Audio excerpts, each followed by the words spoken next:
Now, if rescuing AIG was supposed to restore order to the markets, well, the markets certainly had a funny way of showing it, didn't they? And if the housing market was looking forward to the same order, well, it has a funny way of showing it, because real estate and economics analyst and author of The Accidental Landlord, Dani Babb, says that real estate kind of could be responding the way the stock market is. What's going on, Dani? Yeah, well, unfortunately, I'm seeing this throughout the entire country, and it doesn't matter if it's subprime or prime anymore. Since January, subprime and prime loans have really hit the same problem, the same roadblock, and that is that banks, we already know that they've moved it to about a 20% down payment. That's fine. We're going back to the way things were, no problem. Now they're adding on declining market based on zip code, and then taking another, say, just it appears random 10, 15% off, and requiring that in equity stake to buy. So in other words, whatever praises, and they're getting conservative too. They're going to take 10% of that and come down even further to be safe. And then on top of that, they're using their own bank appraisers. So in many cases, they're taking the purchase agreement and writing the appraisal for what the purchase agreement is and not the value of the home. So they're real skittish and real nervous. Big time. And now borrowers are forced to cough up more dough. Right. And what's happening?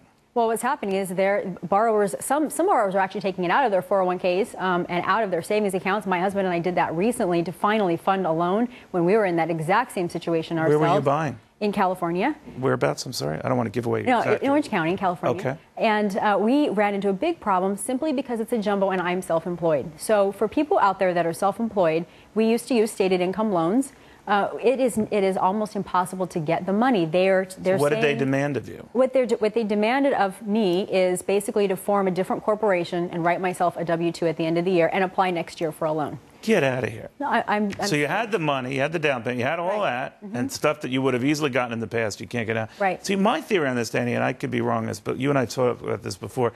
In situations like this, the good gets washed in with the bad. In other words, good prospective candidates for loans get washed in with the bad. And banks that got burnt on lending to the bad before stop lending to the good. And they think the better part of valor is, you know, better that we not lend to anyone than to have even the risk of another bad mortgage.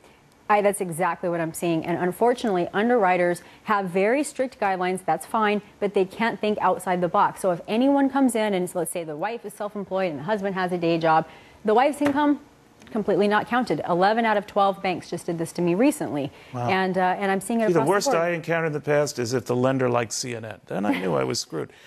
So your point is this, that we can't change this if people don't get over this skittishness, particularly lenders, right? Particularly lenders. I don't see, Dani, and I'm an optimistic guy by nature, them getting over that skittishness. They're so, even with the rates coming down and all that, they're just still nervous. And I imagine what's going on in the markets just makes them more so, right? Yeah, and it's amazing. We've thrown about $500 billion in bailouts and subsidies and so on and stimulus packages to people since January. What has it purchased us? Absolutely nothing. It's actually more difficult to get a loan today than it was in January of this year. I would argue that it actually encourages that, right? Because people say, gee, boy, $5 trillion. I mean, things would be really bad, right? I think things will be really bad. And we also see homeowners wanting to buy up foreclosures. The banks are now taking a greater number of distressed properties back than ever before. So they're actually going through with the entire foreclosure process, which devalues homes and perpetuates the entire cycle. Well, where are you and your husband living? You're okay, right? You didn't get this place? We're fine. No, okay, I we're fine. But you hold up in like a